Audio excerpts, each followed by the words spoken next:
चलिए तो फिर शुरू करते हैं। तो फिर अभी अपन डिस्कस करने वाले हैं राणे होल्डिंग्स लिमिटेड को। इनकी जो करंट प्राइस चल रही है वो चल रही है 2005 रुपीज़ की, बुक वैल्यू है 635 रुपीज़ की। पेट्रोल की स्कोर अच्छा खासा 9 का है। ये जो RHL है ये बेसिकली 1929 में फाउंड हुई थी ये कंपनी, और ये चेन्नई इंडिया की कंपनी है ये।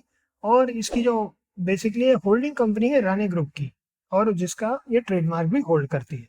तो अगर अपन यहाँ पर देखें इनके बारे में, तो यहाँ अपने को और भी चीज़ें यहाँ पे पता चली है। सब्सिडरीज क्या क्या हैं, तो राणे मद्रास लिमिटेड जिसमें मैनुअल स्टीयरिंग गियर और जो है steering linkages, suspension components, light metal casting products वगैरह इंजन प्रोडक्ट्स है। तो इस तरीके से अलग अलग प्रोडक्ट्स हैं यहाँ पे गाड़ी के। और अगर अपन अब देखें यहाँ पे और एनालिसिस करते हैं आगे, तो क्वार्टरली रिजल्ट की बात करें तो यहाँ पे लगातार इनके 4 क्वार्टर लास्ट जो है प्रॉफिट में 20 करोड़, 38 करोड़, 48 करोड़, 15 करोड़, 12 करोड़ का भी प्रॉफिट लगातार 5 क्वार्टर हो गया इस तरीके से। बाकी मेजोरिटी क्वार्टर यहाँ पे प्रॉफिट में ही दिख रहे हैं।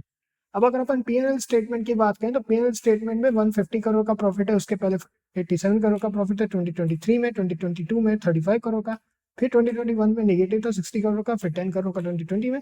बाकी ओवरऑल यहाँ पे मेजोरिटी या प्रॉफिट में दिख रहा है। डिविडेंड भी पे आउट कर रही है कंपनी 29% का, उसके बाद 39% 71% का। तो मोस्टली लगातार डिविडेंड भी पे आउट की है कंपनी ने। बस 1-2 साल बीच के जो है 2020 2021 में डिविडेंड पे आउट किया, बाकी हर ईयर में इन्होंने डिविडेंड भी पे आउट किया है। कैश फ्लो की अगर अपन बात करें तो 233 करोड़ का positive cash flow operating activity में, इन्वेस्टिंग एक्टिविटी में 105 करोड़ का negative cash flow, financing activity में 138 करोड़ का नेगेटिव कैश फ्लो है। ओवरऑल नेगेटिव कैश फ्लो है 9 करोड़ का।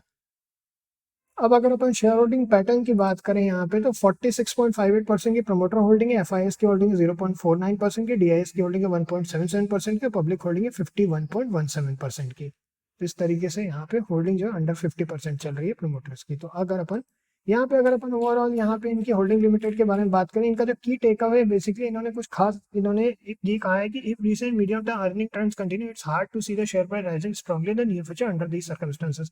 बेसिकली इन्होंने बात यही कही है कि अगर इस तरह का ट्रेंड चलता है तो आगे थोड़ा सा ग्रोथ में प्रॉब्लम आ सकती है। जुलाई 2 2024 का आर्टिकल है ये। तो अब अगर अपन यहाँ पर आ जाए एनालिसिस के हिसाब से, अगर अपन यहाँ पे देखें तो जैसा आप लोगों के साथ में लेवल्स वगैरह शेयर किए थे, तो 1735, फिर उसका 1790, उन दोनों को इसने क्रैक कर दिया। फिर उसके बाद यहाँ पे बड़े बड़े ऑर्डर ब्लॉक रेजिस्टेंसेज हैं, तो अभी बैठा हुआ है 2200 के बाद ही कोई भी व्यू बनाएंगे। आई थिंक लास्ट टाइम दिया हुआ लेवल ही है 2200।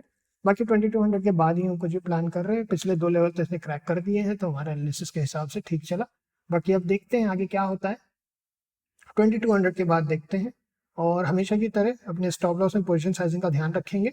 और अगर आप लोगों को एडमिशन लेना है हमारे यहाँ और अच्छा डिटेल में, क्योंकि हम लोग वहाँ एनालिसिस करते हैं कम से कम 40-45 मिनट का एक एनालिसिस होता है, और कई बार 2-2 3-3 दिन तक अलग अलग पार्ट पे एनालिसिस बनते हैं, क्योंकि कोई भी स्टॉक को डीप में स्टडी करने के लिए थोड़ा टाइम लेना ज़रूरी है। और अगर आप उसमें बड़ा इन्वेस्टमेंट कर रहे हैं तब तो आपको ज़रूर ही डीप में स्टडी करनी ही चाहिए। तो अगर आप लोगों को एडमिशन लेना है तो नीचे सारी इन्फॉर्मेशन डिस्क्रिप्शन में दी हुई है। तो फिर बस इसमें इतना ही है, फिर नेक्स्ट में मिलते हैं आप लोगों से। ओके।